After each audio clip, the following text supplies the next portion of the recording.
Hello, and welcome to the Thyroid Warrior podcast. I'm Ebony, and I'm here as your wellness facilitator. I'm going to be sharing my experiences in managing Hashimoto's disease. I really hope that it'll help you on your personal journey.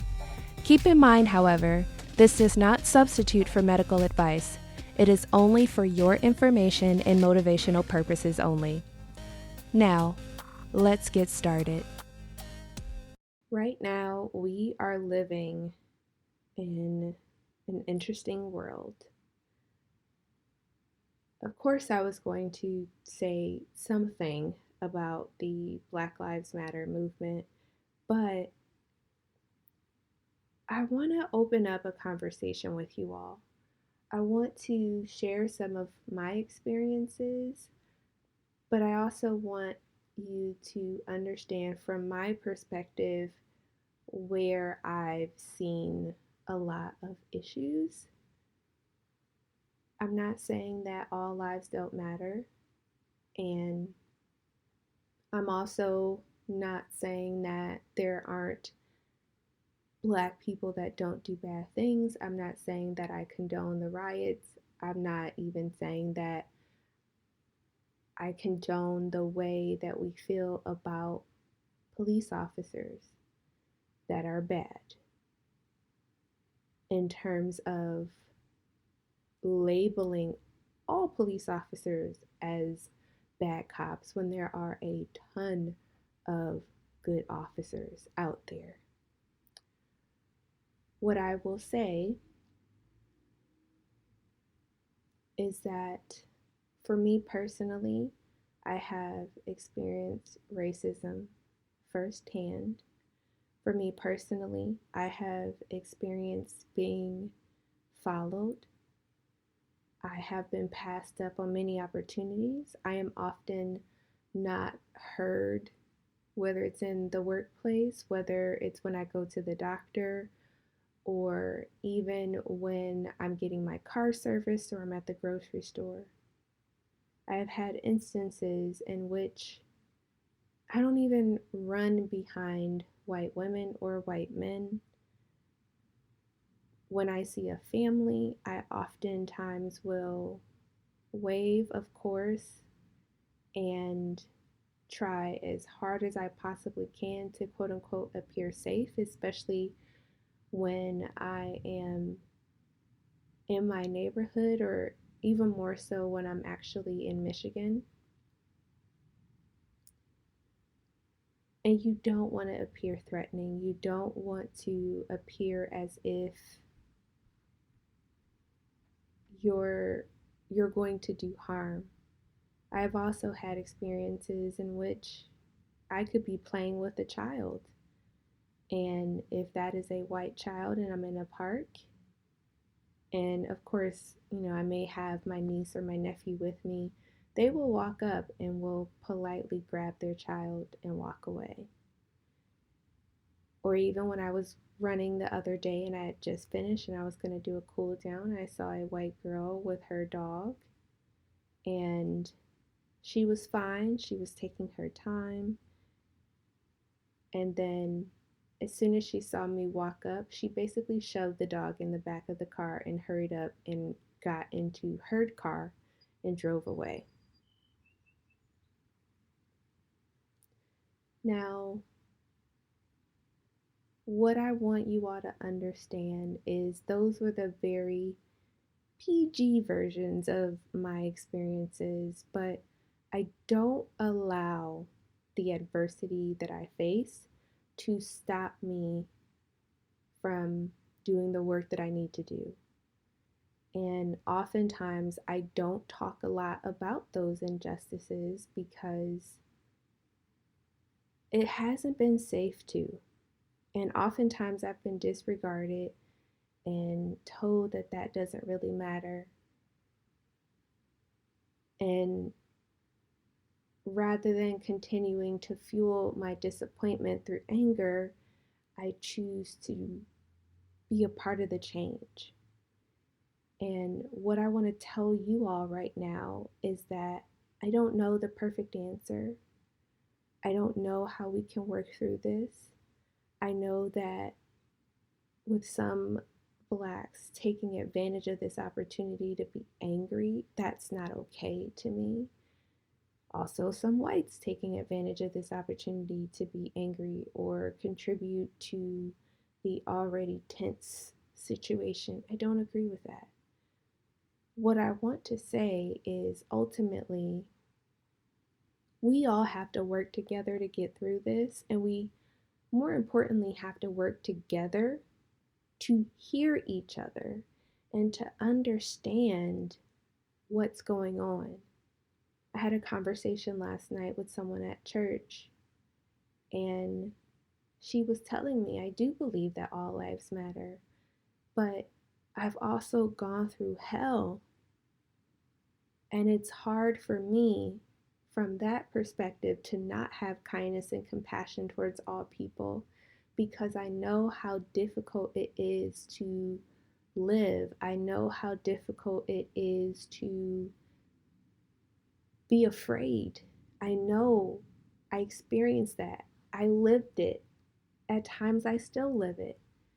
And I completely understood where she was coming from. Just like I understand how it can be difficult for my parents to always see what's going on because we have those conversations. And I have put them in positions where they do see racism firsthand from it happening to me.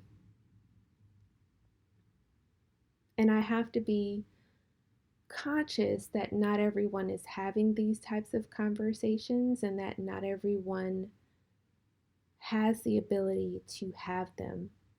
So here's what I'm going to say. We have to work together to create a safe space to have dialogue. And if this is your first time being aware of a lot of the things going on, that's okay. If you want to have a conversation about it, if you want to talk to me about it, if you want to ask me questions, that's okay. I've been hearing a lot about, quote unquote, it's not my job to educate. And sure, that may be the case, but at the end of the day, we're all human. We have to give each other grace. So I want you all to understand that while I have experienced it, while I am very deeply saddened by everything going on, I want to be a part of the solution and not the problem. I'm not one that just talks and doesn't actually take action. So, again, if you want to have a conversation, if you want to talk about it, especially if you are someone that's just like, I don't even know what to do, it's fine. Let's talk about it. And with that, I want to talk to you guys about my experiences recently going through and getting a breast ultrasound. So let's go ahead and talk about that. Okay, so I have mentioned in the past having to go to the doctor a lot because of my thyroid condition, but this time I may have mentioned it in a past podcast episode, but I don't quite remember. But 2013 or so, I found a lump in my breast. The doctor almost dismissed it because it was so small, she said. I remember telling her, I don't care how small it is. I want an ultrasound. I want to know what's going on. You all tell us to do these self breast exams, but then when we report something to you, then you dismiss it as if it's nothing. We're not doing that.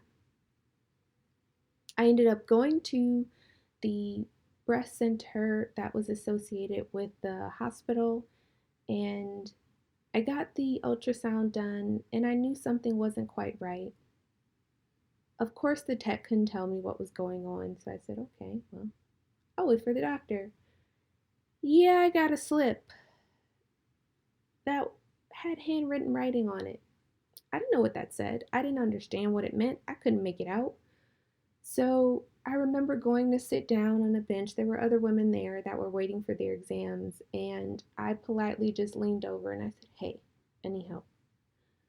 Do you guys know what this says?" And of course, they all look over and they lean over and, "Oops, sorry, boo popped out." I'm like, "It's totally fine. We're in here together." But they were like, "Yeah, I think it says assist, but I'm not quite sure." I said, "Okay." Of course, I didn't walk around kicking and screaming like I did when I found out about my Hashimoto's disease diagnosis. Again, don't be like Ebony. Don't do that. That was, I mean, it got someone to help me, but it wasn't what I should have done.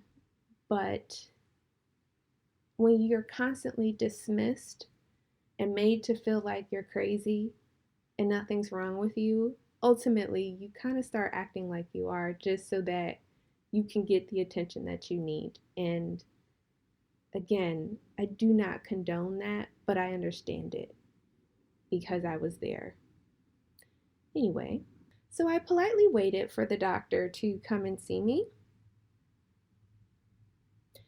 And when he went to examine me, he saw a book next to me and he said, "Oh, outliers."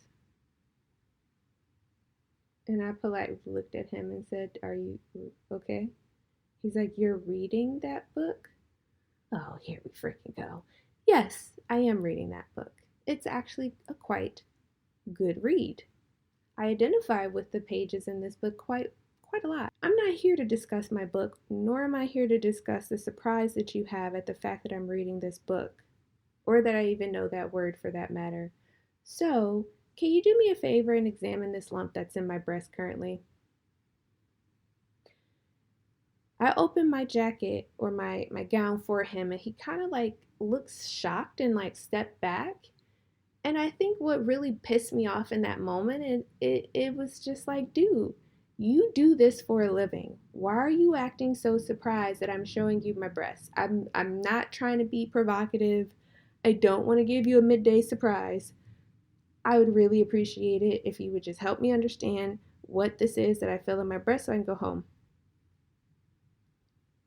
Of course, he does a piss poor job of an examination. And of course, I couldn't be this honest because I did talk about this on my Instagram, but I couldn't really be raw in terms of describing my anger because I really reserve that for a safe space, and that's here with you guys because I want to be very, very, again, unfortunately, I have to be very conscious of how I present myself in the public eye because unfortunately, I don't want to be labeled as an angry black woman.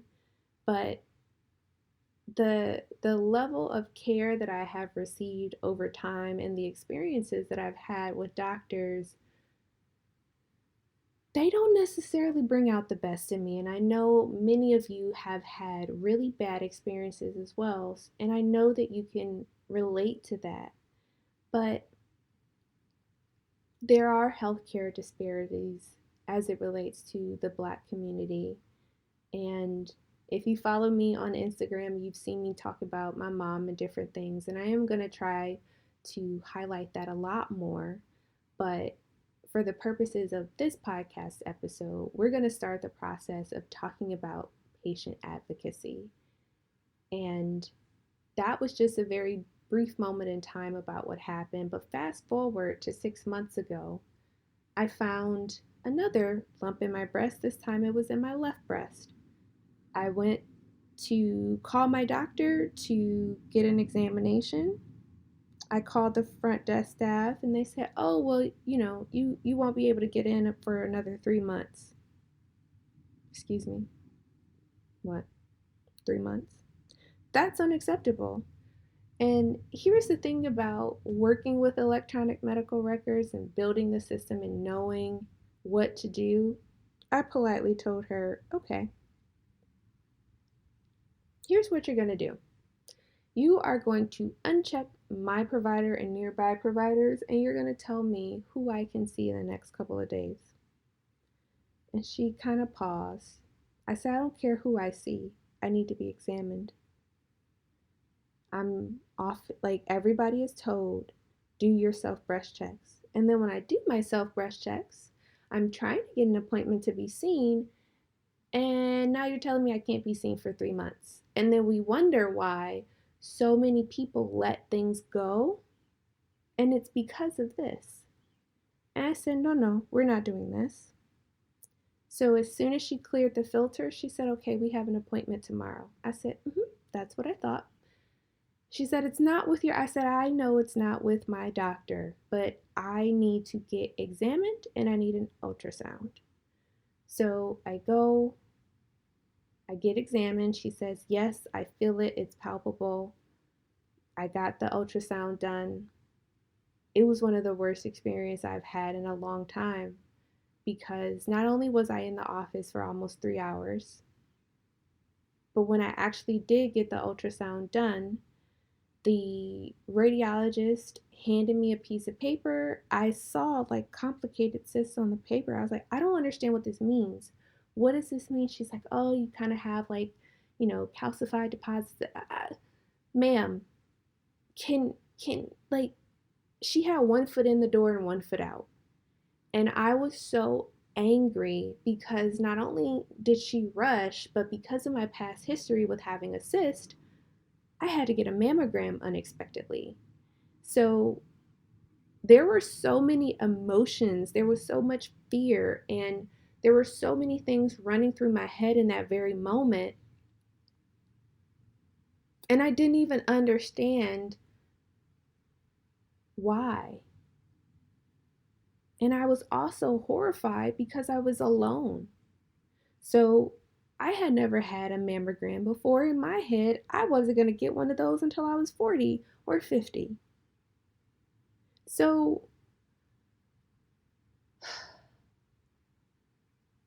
fast forward to 6 months later, which was last week. And the funny thing is, I wasn't even going to go to this appointment. I was going to cancel it. I ended up going, and because of COVID, of course, we had a lot of screenings. I wasn't necessarily treated nicely when I walked into the office, but that's for another day. However, my technician was great, the doctor was great, everyone answered my questions, and it was a really good experience from that perspective. But from a patient experience, I was again floored. I go in, I get my ultrasound. This time the tech says, which I don't know if she was supposed to, but she's like, nothing changed. And in my head, I was like, oh, okay, nothing changed. Okay, no problem.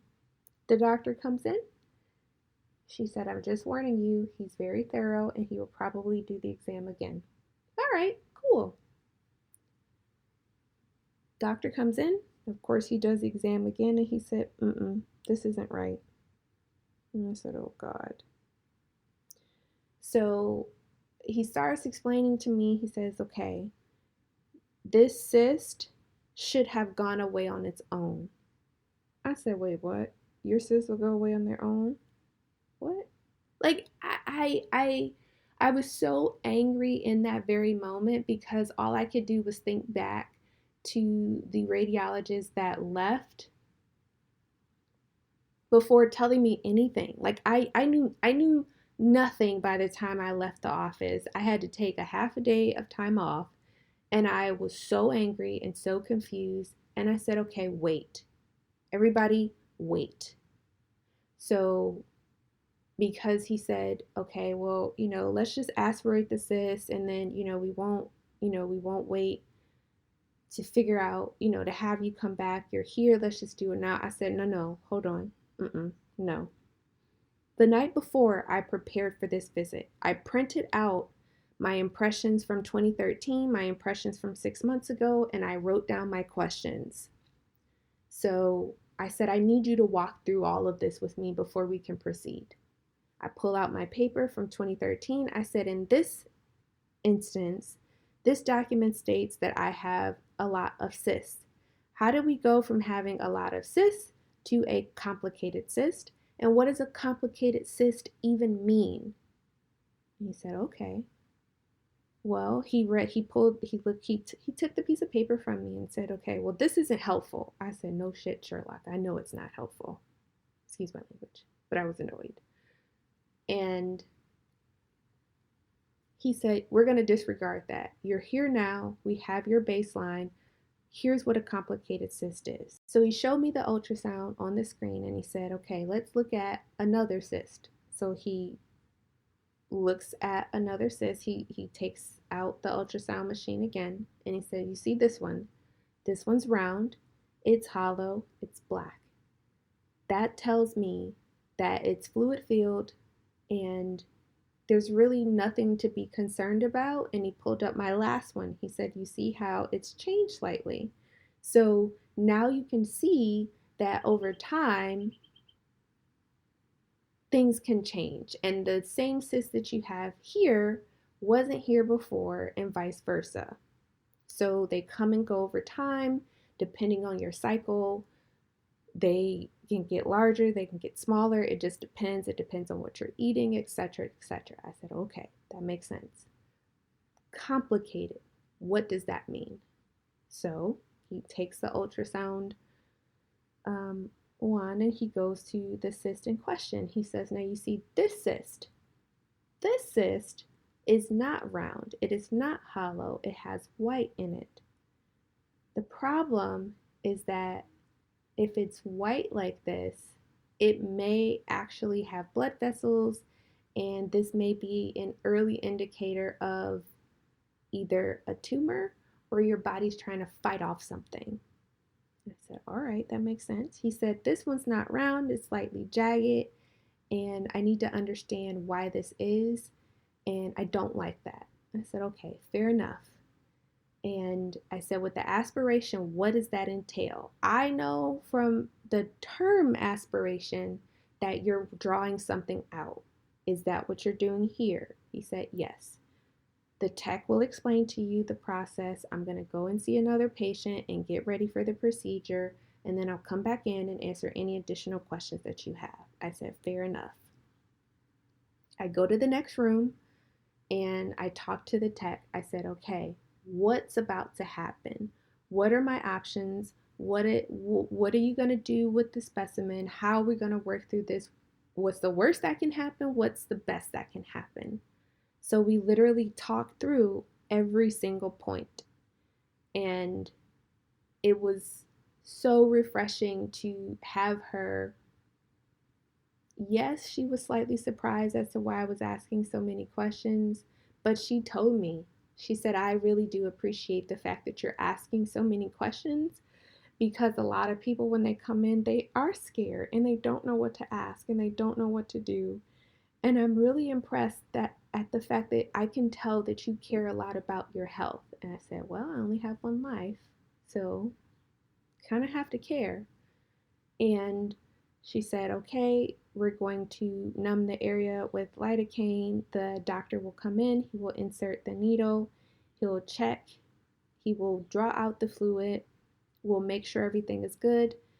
He'll probably want to send it to the lab anyway, just to be sure, and then you'll get your results.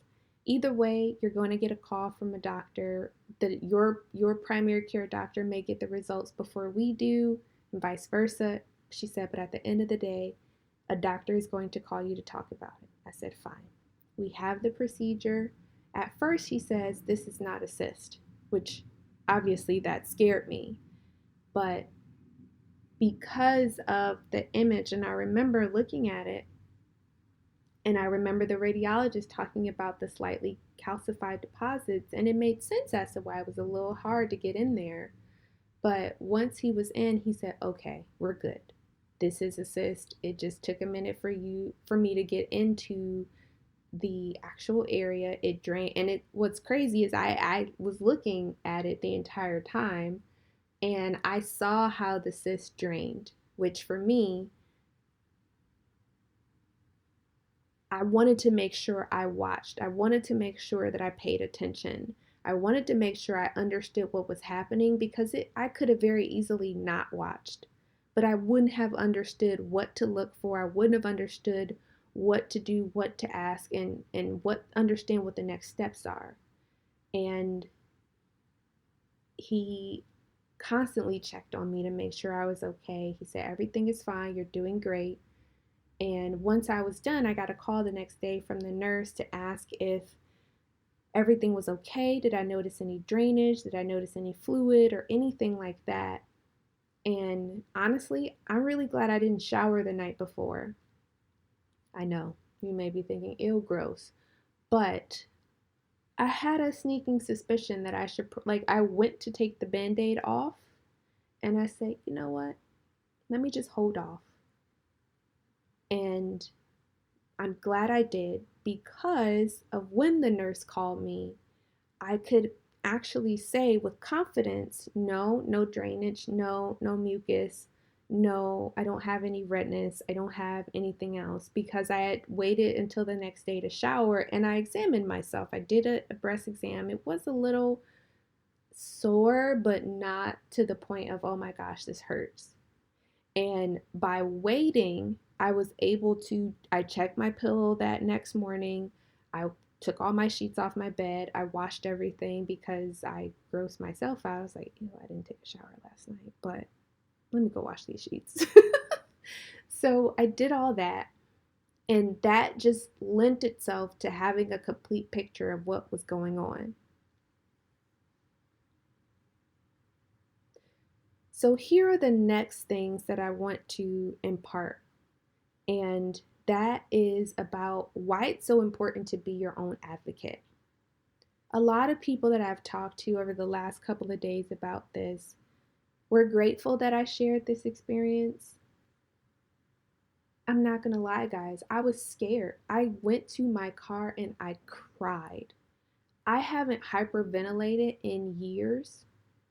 And in that moment, all I could ask myself was, what if I wouldn't have pushed? What if I wouldn't have known? Like all those what ifs kept going through my mind. And here are some action steps that I want to challenge you to take when it comes to your health, when it comes to maintaining your thyroid health, especially.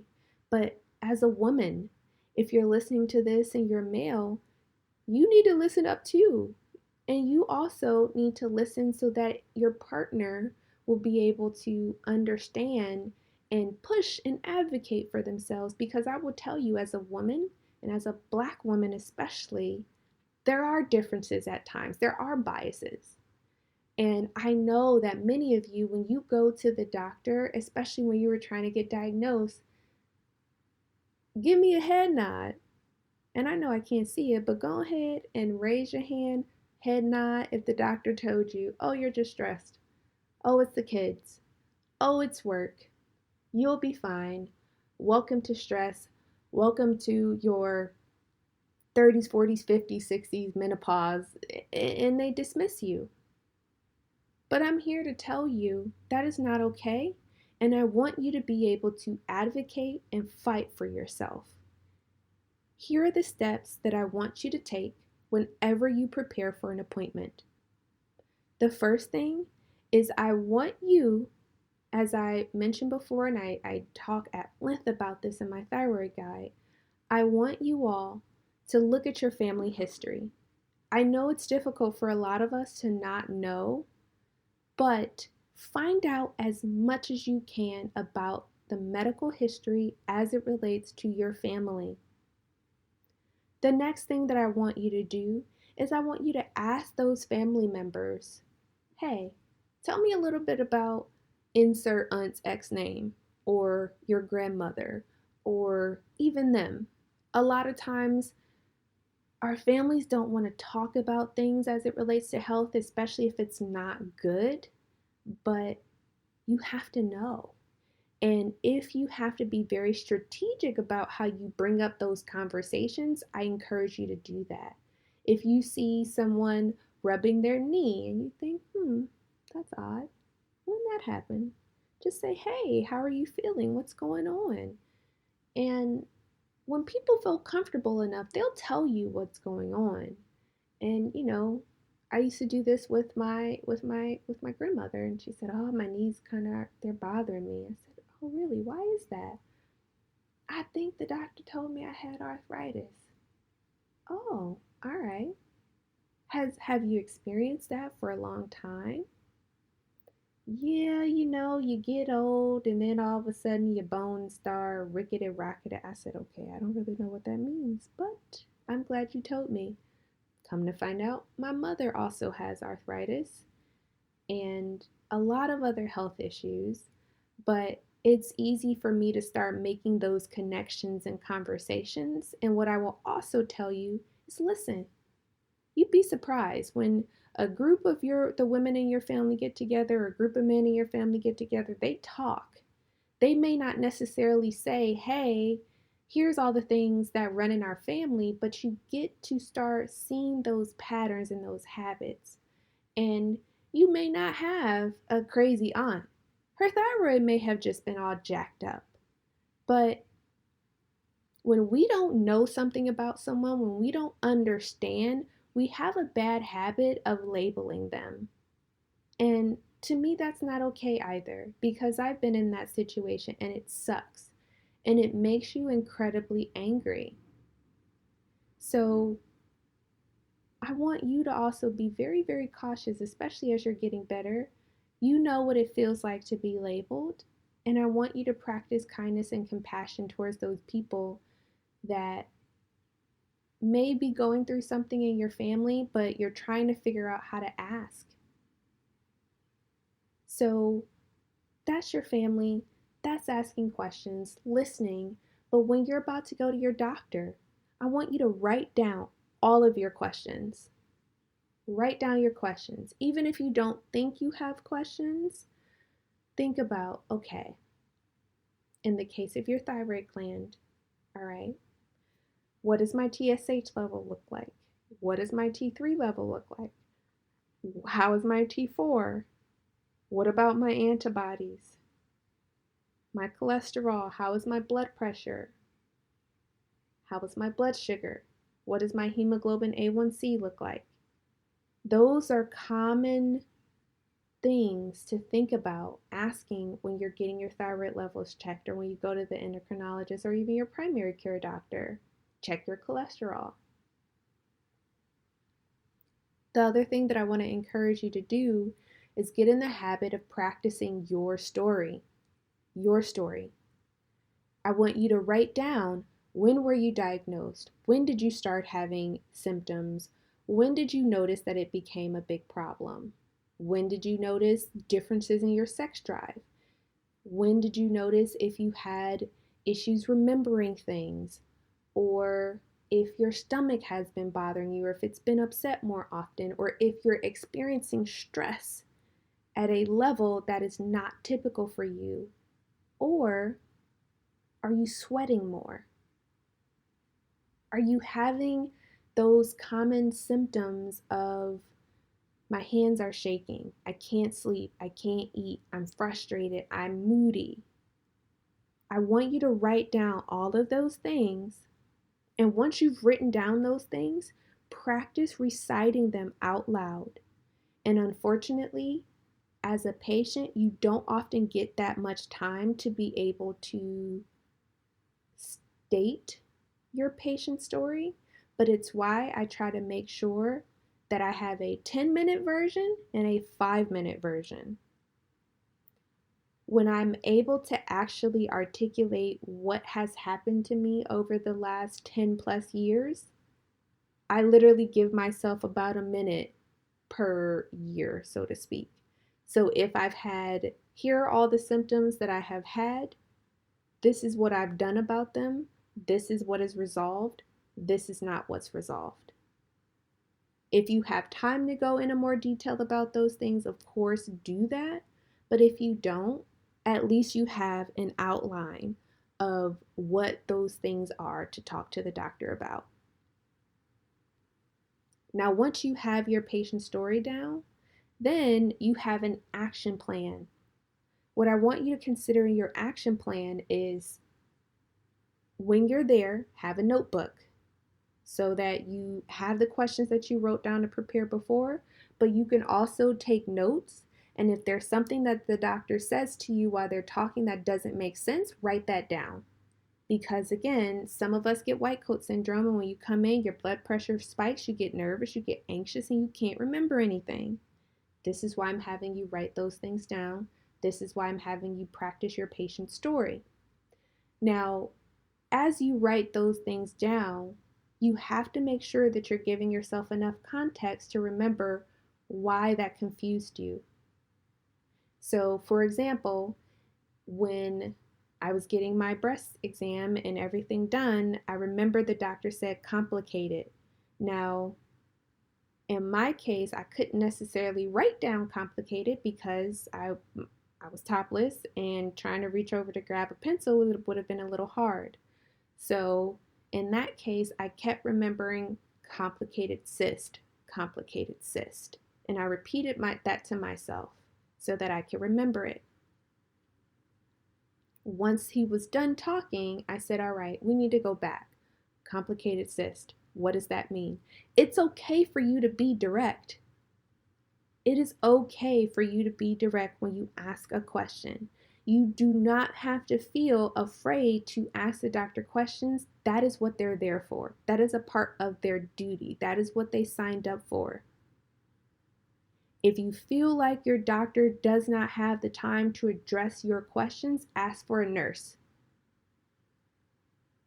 And they should be able to tell you what things meant in the grand scheme of the procedure that you had, the visit that you had, and all those things.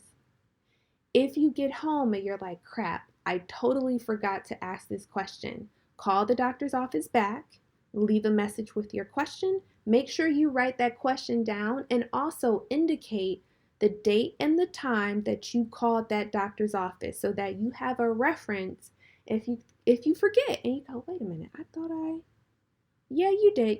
You didn't forget. Well, you did forget, but you did call. And you want to have those date and time stamps. And you also want to ask, hey, thank you so much. I really appreciate the fact that you took the time to record my question. May I have your name? That way, you have the person's name that you spoke to, you have your message, you have your date and time. Get in the habit of doing that. Because oftentimes, what I've experienced is I say, hey, I left a message, and they're like, I never got a message. And of course, at that point, it's your word against that person's word. And if we really want to get into the specifics, there are call records, many calls are recorded, so you can always go back to those things. And the last thing that I want to tell you guys is that you also, if you use an electronic medical record and you have not activated your patient portal, you really should.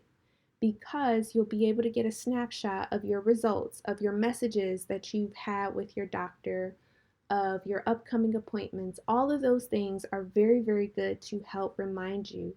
And you also have the ability to trend your results over time. And what that means is you can plot them on a graph basically to see how you're doing. I have that actually on my Instagram account, and I'll make sure that when I write up the post about this particular episode that I show you that picture so that you can see it. So I know I've given you guys a lot this episode, but it's important. And over the next couple of episodes in this particular series, we're going to talk about how to be your own advocate. And if you have any questions, I'm at hello@joyfulebony.com. And you can also follow me. I hang out on Instagram mostly at joyfulebony. So let's continue this conversation. Let's continue to have it. And I want to be able to be as supportive for you all as you have been for me. And don't worry if you weren't able to write down all of the things that I mentioned at the end of the episode. You can head over to joyfulebony.com/checklist1, and you'll be able to receive all of the information that I mentioned in this episode. And we're also going to be talking about this for a while. So I'm going to give you a 4-part checklist over the next series of podcast episodes. And today was checklist 1. So don't forget, head over to joyfulebony.com/checklist1 to grab your details from today's episode. So with that, be happy, be whole, and be well. Take care. Okay, thyroid warriors. Get out there and take things one step at a time.